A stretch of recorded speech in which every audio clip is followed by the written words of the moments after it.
আনোয়ারা হত্যাকাণ্ডে অভিযুক্ত জিবি হাসপাতালের ডাক্তার কেন এখনো বহাল তাবিয়াতে? কেন ওই ডাক্তারের বিরুদ্ধে আইনি ব্যবস্থা নেওয়া হচ্ছে না? কেন চাকুরি থেকে বরখাস্ত করা হচ্ছে না ওই অর্থ পিপাসু ডাক্তারকে? এই প্রশ্নগুলি তুলেই মঙ্গলবার গুর্খা বস্তিস্থিত স্বাস্থ্য দপ্তরের সামনে বিক্ষোভ দেখিয়েছে মৃতার সহপাঠীরা। আমাদের আনোয়ারার মৃত্যু হয়েছে প্রায় 1 মাসের অতিক্রান্ত হয়ে গেছে, কিন্তু এখনও স্বাস্থ্য দপ্তর থেকে কোনো রকম রিপোর্ট বা যে ডাক্তারগুলির জন্য এরকম হয়েছে বিনা ময়না তদন্তে ওকে ডিসচার্জ করে দেওয়া হয়েছিল। রিপোর্টে লেখা ছিল যে ও হার্ট অ্যাটাকে মারা গেছে। তো এই আমরা প্রথম রিপোর্টে দেখতে পেলাম হার্ট অ্যাটাক, তারপর যখন আবার রিপোর্ট হলো তারপর এখানে দেখতে পেলাম বিষক্রিয়া হয়েছে। তার মানে ডাক্তারের এখানে গাফিলতি ছিল।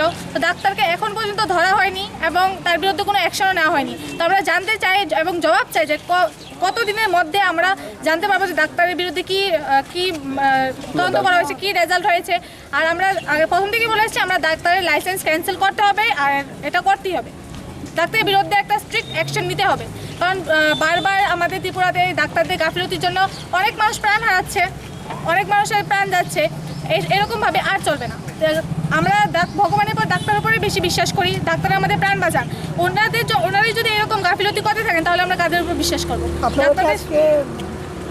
অপারেশন দেওয়ার জন্য পারমিশন নিয়েছিল না, পারমিশন ওনারা যখন রিপোর্টে গরমিল করেছেন তখন পারমিশন নিয়েছিলেন না আমাদের থেকে, তো আমরা কি পারমিশন? এদিকে আনোয়ারা হত্যাকাণ্ড নিয়ে অবশেষে মুখ খুলতে বাধ্য হলেন জিবি হাসপাতালের মেডিকেল সুপার সুব্রত বৈদ্য। চাপে পড়েই হোক কিংবা লালবাড়ির নির্দেশ অথবা নৈতিক দায়িত্ব, দেরিতে হলেও মুখ খুলেছেন তিনি। তবে আনোয়ারার চিকিৎসা কোন ডাক্তার করেছেন এই প্রশ্নের জবাব অত্যন্ত সুকৌশলে দিয়েছেন ডাক্তারবাবু।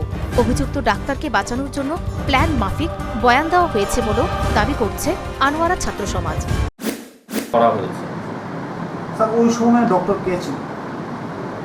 ওই সময় ডক্টর কে ছিল বলতে যে ইউনিট থাকে, ইউনিট পুরো ডক্টররাই রেসপন্সিবিলিটি থাকে। ওটা শুধু একজন বা দুজন নয়, ওটা তো একটা মেডিকেল কলেজ, তো একটা ইউনিট থাকে। তো ওটা মোস্ট লাইকলি সার্জিক্যাল ইউনিট 1-এর সমস্ত ডাক্তাররাই থাকে। এখন তো হচ্ছে একজন ডাক্তার হয়তো পেশেন্টটা দেখলো, অন্যদের সাথে যোগাযোগ থাকে, পেশেন্ট কন্ডিশনের উপরে ওরাও ছুটে আসতে পারে। হ্যাঁ, খারাপ কন্ডিশন হলে হয়তো অন্য ইউনিট থেকেও ডেকে আনে। পার্টিকুলার কোনো ডক্টর না, টিম অফ ডক্টর কাজ করে এটার মধ্যে। বিভিন্ন মহল থেকে স্যার প্রশ্ন উঠেছে, ডক্টর শ্যামসুন্দর শাহ ওই সময় ছিল, ওনার একটা গাফিলতি রয়েছে। সেটা বলা যাবে না, সেটা ইনকোয়ারি কমিটি কি রিপোর্ট দিয়েছে সেটা বলা যাবে না।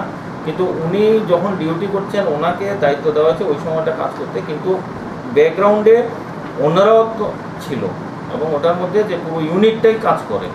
উনি যদি যা দেখছেন, যদি কোনো কিছু খারাপ থাকতো উনি ইমিডিয়েটলি সঙ্গীদের ডাকতে পারতেন বা ওনার সিনিয়র কনসালটেন্ট আছে ওদেরকেও ডাকতে পারতো যদি, কিন্তু হয়তো উনি খারাপ কিছু তখন দেখেননি। হ্যাঁ, নাহলে নিশ্চয়ই ডাকার কথা। খারাপ পেশেন্ট হলে বা যে কোনো পেশেন্ট মারা যাওয়ার লাস্ট মোমেন্টে হলো ডাকে। ভর্তি হওয়ার পর থেকে তো কেসিট ওয়াইজ যেটা আমি দেখলাম সেটার মতো মানে সেরকম কিছু হয়তো যাক, এটা ইনকোয়ারি করার পরেই বলা যাবে, এখন এমনিতে কিছু বলা মুশকিল। পাশাপাশি তিনি এও বলেছেন, বিভিন্ন মহল থেকে যেহেতু গাফিলতির অভিযোগ উঠছে সেহেতু এর তদন্ত করা হবে। গাফিলতিটি নেই এটাও নিশ্চিত করে বলতে পারছেন না তিনি।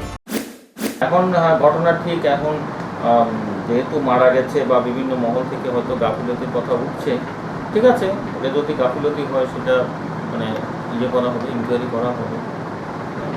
এমনিতে বলা যাবে না যে গাফিলতি নেই, সেটাও আমি বলতে পারবো না।